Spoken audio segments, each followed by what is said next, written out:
A new study published by the Journal of Sex Research finds that men who identify as feminists, or more broadly, identify with left-wing beliefs, are twice as likely to suffer from erectile dysfunction. Sometimes these videos just write themselves. The researchers analysed data provided by over 1,000 men as part of the Sex in Canada survey. The participants were asked if they had used any medication to attain or maintain an erection during their last sexual encounter. Around 7.7% of men who didn't consider themselves to be feminists said they used erectile dysfunction medication. That compares to 18.1% of men who do identify as feminists who said they used erectile dysfunction medication. In other words, male feminists are more than twice as likely to have trouble getting it up. Feminist men also reported that they had significantly more difficulty getting or maintaining an erection without medication, and the statistical association between feminist identification and use of erectile dysfunction medication was maintained even after accounting for these variables and others such as age, education, political orientation, and sexual health status. Do you suffer from erectile dysfunction? Do you find it hard to stay hard? Are feelings of inadequacy ruining your sex life? Have you considered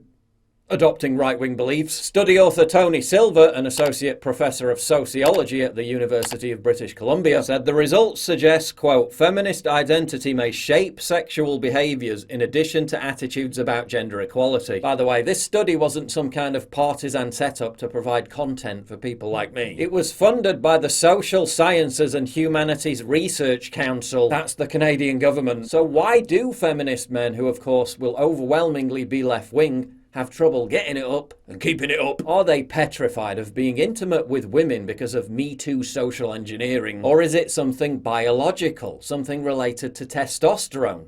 Something related to diet? The 2016 YouGov survey found that those who consider themselves as very right-wing are more likely to have a satisfactory sex life than leftists. We know depression is linked to erectile dysfunction, and we know people who hold left-wing beliefs are more likely to be anxious and depressed. Is the reason that male feminists are generally just more anemic and less physically fit, and more likely to be stricken with crippling low self-confidence? I'll be reading your responses while uncontrollably laughing in the comments below.